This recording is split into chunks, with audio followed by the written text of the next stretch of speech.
Hello guys, നമ്മുടെ പുതിയൊരു വീട്ടിലേക്ക് സ്വാഗതം. അപ്പം കുറെ നാളുകളായി നമ്മൾ ചെറിയ ചെറിയ സെറ്റപ്പുകൾ ആയിട്ട് നടക്കുന്നു. അപ്പൊ ഈ സെറ്റപ്പ് കുറച്ച് വലിയ സെറ്റപ്പ് ആക്കണം നമുക്ക് ആഗ്രഹമുണ്ട്. പക്ഷെ ആഗ്രഹം മാത്രം ഉണ്ടായിരുന്നെങ്കിലും നമ്മുടെ ആഗ്രഹം മനസ്സിലാക്കിക്കൊണ്ട് നമ്മുടെ രണ്ട് സുഹൃത്തുക്കൾ നമുക്ക് രണ്ട് കാര്യങ്ങൾ ചെയ്തു തരാൻ പറഞ്ഞിട്ടുണ്ട്. അതെന്തൊക്കെയാണെന്ന് ഈ വീഡിയോ നിങ്ങൾ കാണിച്ചു തരാം. അത് നമുക്ക് വലിയ സന്തോഷമായി പോയി. അപ്പം നമുക്ക് രണ്ട് കാര്യങ്ങൾ തരാമെന്ന് പറഞ്ഞ നമ്മുടെ പ്രിയപ്പെട്ട സുഹൃത്തുക്കൾ വേറെ ആരുമല്ല, നമ്മുടെ സുദേശും അസീമുമാണ്. അവരാരാന്നൊക്കെ നമുക്ക് കാണിച്ചു തരാം. അപ്പോൾ അവർ പറഞ്ഞ പാടെ നമ്മൾ രാവിലെ വണ്ടി എടുത്തുകൊണ്ട് ഒരു 5 കിലോമീറ്റർ അപ്പുറം ഇവരുടെ വീട്ടിൽ പോകട്ടെ. ഇവരുടെ വീട്ടിലാണ് ഇവരുടെ സാധനം ഇരിക്കുന്നത്. പണ്ടൊരു ദിവസം നമ്മൾ ചുമ്മാ ചോദിച്ചപ്പോൾ പണ്ടങ്ങാടെ തരാമെന്ന് പറഞ്ഞ ധൈര്യത്തിൽ നമ്മൾ പോകുന്നു. അവിടെ എത്തിയിട്ട് അത് അന്ന് പറഞ്ഞല്ലേ ഇപ്പം ഒന്ന് തരാൻ പറ്റിയാലെന്നെല്ലാം പറയുമോ എന്നുള്ളൊരു പേടിയൊക്കെ ഉണ്ട്. ഏതായാലും സർപ്രൈസ് ആയിട്ട് പോവാം. നമുക്ക് എടുത്തു വെച്ചേക്കുമായിരിക്കും മിക്കവാറും. വീട്ടിലോട്ട് നമ്മൾ കയറിപ്പോയപ്പോഴേ ഡിക്കി എന്ന് പറഞ്ഞാൽ കയറിപ്പോയോട്ടെ. അപ്പോഴേക്കും അസീമിന് കാര്യം പിടിയിട്ട് സാധനം എടുക്കാൻ വന്നതാണ്. എന്താണെന്ന് വെച്ചാൽ വേറൊന്നുമല്ല, നമുക്ക് ഞാൻ കൂട് സ്പോൺസർ ചെയ്തിരുന്നു. അന്ന് വീട്ടിൽ വന്നപ്പോൾ തരാമെന്ന് പറഞ്ഞാണ്. അപ്പോൾ എന്തായാലും നമ്മൾ എടുക്കാൻ വേണ്ടി പോകും. ചോദിച്ച ഉടനെ അതിനിപ്പോൾ എന്താ വന്ന് എടുത്തോ, ഒരു പ്രശ്നമില്ല എന്ന് പറഞ്ഞിട്ടുണ്ട് കേട്ടോ. ഏതായാലും അത് വണ്ടി പൊക്കിക്കയറ്റി വണ്ടി കയറ്റുള്ള പരിപാടിയാണ്. നല്ല ലൈറ്റ് വെയിറ്റ് ആട്ടോ. പൊക്കിയപ്പോഴും വലിയ വെയിറ്റ് ഒന്നുമില്ല. നമ്മൾ ചുമ്മാ ജസ്റ്റ് ഒന്ന് കൈ കൊണ്ട് തൊട്ടപ്പോഴേ അത് പൊങ്ങി വരുന്നുണ്ട്. കണ്ടപ്പോൾ ഇച്ചിരി വെയിറ്റുള്ളതായിട്ട് തോന്നി. ഏതായാലും ഇതിന് എന്നാ വില വരുമെന്ന് എല്ലാവരും ഒന്ന് ജസ്റ്റ് ഒന്ന് പറയണം കേട്ടോ. നമുക്ക് അറിയത്തില്ല ഇതിൻ്റെ വില എത്രയാണ്. അങ്ങനെ കൂടുതലൊന്നും മേടിക്കാത്തത് കേട്ടോ. ഇവനാണ് നമ്മുടെ അസീം ചിരിച്ചുകൊണ്ടിരിക്കുന്നത്.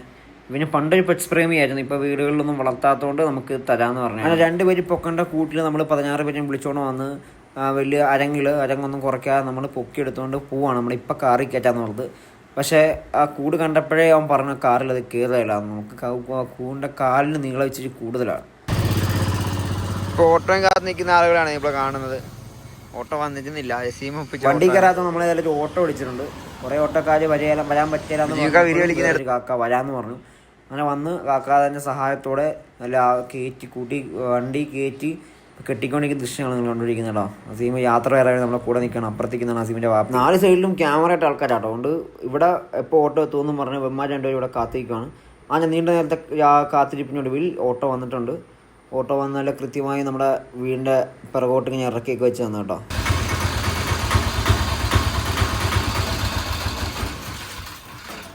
ഇതങ്ങനെ നമ്മുടെ കൂട് ഇവിടെ എത്തിയിട്ടുണ്ട്. വളരെ ദൂരം യാത്ര ചെയ്താണ് കൂട് ഇവിടെ എത്തിയത്. നമുക്കിതിപ്പോൾ ഇറക്കാം.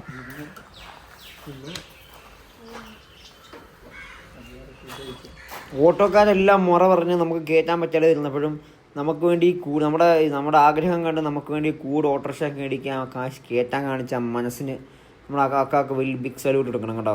എല്ലാ കാക്കന്മാരും നമ്മളോട് പറ്റില്ല, കൂടൊന്നും കയറ്റാൻ പറ്റില്ല, വണ്ടി നശിച്ചു എന്നൊക്കെ പറഞ്ഞപ്പോഴും വണ്ടി ഇത്രയും നല്ലപോലെ സൂക്ഷിക്കുന്ന ഈ കാക്ക നമുക്ക് കൂട് കയറ്റിക്കുക മക്കൾ, അതിനിപ്പോൾ എന്താന്ന് പറഞ്ഞ് നമുക്ക് കൂട് കയറ്റി നമ്മുടെ വീട്ടിൽ എത്തിച്ചു തന്നിട്ടുണ്ട്. നമുക്ക് വലിയ സന്തോഷമായി. ഇങ്ങനെ സപ്പോർട്ടുള്ള ആളുകൾ ഉണ്ടാകുമ്പോഴേ നമ്മൾ വളരുള്ളൂ. ചമ്മ നമ്മളെ കൂട് നമുക്ക് എവിടെ വെക്കണം എന്ന പ്ലാനിലാണ് നമ്മളിപ്പോൾ. നമുക്ക് ഈ കൂടെടുത്ത് ഇവിടെ വെക്കാമെന്നാണ് നമ്മൾ പ്ലാൻ ചെയ്തേക്കുന്നത്. ഇവിടെ വെച്ചാൽ പ്രാവിനെ ഇടാനാകുമ്പം നല്ലൊരു രാവിലെ എഴുന്നേൽക്കുമ്പോൾ പ്രാവിനെ എല്ലാം കണ്ട് നല്ല രസത്തിൽ എഴുന്നേക്കാമെന്നാണ് പ്ലാൻ ചെയ്തിരിക്കുന്നത്. ഇപ്പം കൂടിന് കുറച്ച് വൃത്തിക്കുറവുണ്ടെന്ന് പറഞ്ഞാൽ നമ്മുടെ തൂത്തോണ്ടൊക്കെ ഇരിക്കുവാണ് കേട്ടോ. അത്യാവശ്യം തൂത്തെല്ലാം കഴിഞ്ഞ് നമുക്കൊന്ന് പെയിൻ്റൊക്കെ അടിക്കാനുള്ള പരിപാടിയാണ്. പക്ഷേ ഇപ്പോൾ നമുക്ക് പെയിൻ്റ് അടിക്കാൻ പറ്റില്ല. കുറച്ചുകൂടെ കഴിഞ്ഞ് നമുക്ക് പെയിൻ്റ് അടിക്കാം. അപ്പോൾ ഏതായാലും ഇരിക്കാൻ പറ്റുന്ന രീതിയിൽ സെറ്റ് ചെയ്തിട്ട്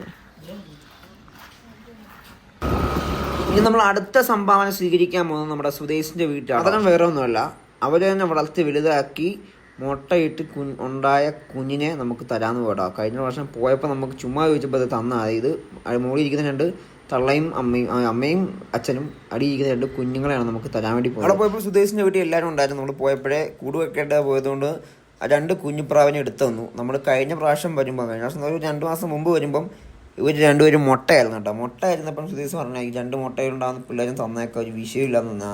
കറക്റ്റ് ഏകദേശമൊക്കെ വലുതായപ്പോൾ നമ്മളവിടെ എത്തി. എല്ലാവരും നമുക്ക് തരാൻ വേണ്ടി റെഡിയായി നിൽക്കുകയാണ്. ഇനി കുഞ്ഞാടുമ്പോൾ ഇനിയും തരാമെന്നാണ് പറയുന്നത് കേട്ടോ. ഒരു വെള്ള ഇരിക്കുന്ന പെണ്ണും മറ്റേത് ആണും കേട്ടോ. പോകുന്ന വഴിയിലൊക്കെ നമ്മളെ പിള്ളേർ പിടിച്ചു നിർത്തി കേട്ടോ. അതെന്താണ് സംഭവം എന്നൊക്കെ ചോദിച്ച് ആരും നോക്കി കൂടെ കാണിച്ച് എല്ലാവരെയും സന്തോഷിപ്പിച്ച് നമുക്ക് കിട്ടിയിട്ടുണ്ട്. നമ്മൾ കൂട്ടി കൊണ്ടിടാൻ വേണ്ടി പോകണം. പ്രാവ് വിദഗ്ധൻ സുദേശ് നമ്മുടെ കൂടെ ഉണ്ട്.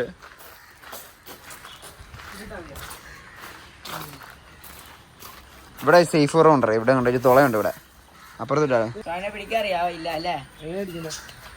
അവനെ പിടിക്കാൻ അറിയാത്തോണ്ട് സുദേശ് പിടിച്ചു കൊടുക്കാൻ വേണ്ടി വന്നത്. അങ്ങനെ പിന്നെ പ്രത്യേകത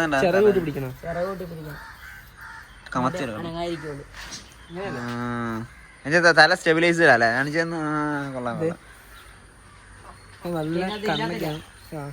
അതിനകത്തൊരു സെക്യൂരിറ്റി കുറവല്ലേ അതിനകത്ത്? നമ്മള് അവനെ പുതിയ കൂട്ടിലോട്ട് മാറ്റിയിട്ടുണ്ട്. ഞാൻ പറയാം അപ്പം ഞങ്ങൾക്ക് വേണ്ടി സംഭാവന ചെയ്ത സുധീഷിന് താങ്ക്സ്. അതൊരു വിഷയമാണ്. അടി കട്ടി കല്ല് ഇപ്പോൾ പൊക്കം കുറവാന്ന് പറഞ്ഞുകൊണ്ടെങ്കിൽ നമ്മൾ പൊക്കം കൂട്ടാനുള്ള എല്ലാ പരിപാടിയും ചെയ്യും കേട്ടോ. നമ്മൾ അവിടെ നിന്ന് ഇവിടെ നിന്നും കട്ട അവിടെ നിന്ന് ഇവിടെ നിന്നല്ല. അപ്പം അതിൻ്റെ വീട്ടിൽ നിന്ന് കുറച്ച് കട്ട എടുത്തുകൊണ്ട് നമ്മൾ അതിൻ്റെ അടി വെച്ചേക്കോട്ടെ. അപ്പോൾ കുറച്ച് പൊക്കം കിട്ടും. അപ്പം അടിയിൽ നിന്ന് ആരും വലിക്കാതിരുന്നുള്ളൂ. പക്ഷേ അടിയിൽ ഓൾറെഡി നെറ്റുണ്ട്. എന്നാലും നമ്മളൊരു മാക്സിമം സേഫ് ആക്കണമല്ലോ നമ്മൾ. അപ്പോൾ നമ്മൾ കുറച്ച് കട്ടയൊക്കെ അടിയിലെടുത്ത് വെച്ചപ്പോൾ നമുക്ക് കുറച്ച് സമാധാനമായി കേട്ടോ. നമുക്ക് വേണ്ടി ഈ ബാഹുബലിയെ പോലെ ഈ കല്ലെടുത്തുകൊണ്ട് വരുന്നവനാണ് ആദിൽ. മുമ്പത്തെ വീഡിയോയിലും ഷോർട്സ് എല്ലാം കാണുന്നവർക്കറിയാം. പിറകിൽ ഉമ്മി വരുന്നുണ്ട് നമ്മുടെ കൂട് കാണാൻ വേണ്ടി. പറക്കയിലൂടെ ഇത് പറക്കുമോ? അടിപൊളിയായിട്ട് പറയും. ചന്തപ്രാവ് എടുക്കുന്നതായിട്ട് പറന്നു പോകുന്നതാണോ? തുറന്നു വിടാം. നല്ല ഹൈറ്റ് പറക്കും. തുറന്നു വിട്ടാ പോയിട്ട് വരും. അത്യാവശ്യം ഇനി കുറച്ച് കിളിയും കൂടെ നമുക്ക് തരാമെന്ന് വെച്ചാൽ പണ്ടുണ്ട് കേട്ടോ. അതിനുവേണ്ടി നമ്മൾ കൂടെല്ലാം കഴുകുന്നത്. അപ്പോൾ കൂടെല്ലാം കഴുകി നമ്മൾ പ്രാവിനെയൊക്കെ അങ്ങോട്ടും കിളീനെയൊക്കെ ഇങ്ങോട്ടും സെറ്റ് ചെയ്തിട്ട് ഈ കൂട് മൊത്തം അവർക്കുള്ള ആക്കാൻ വേണ്ടി പോകട്ടോ. അപ്പോൾ അതിൻ്റെ ഷോർട്സിന് അവിടെ ഇടാം. അതുവരെ ഓക്കെ ബൈ കേട്ടോ.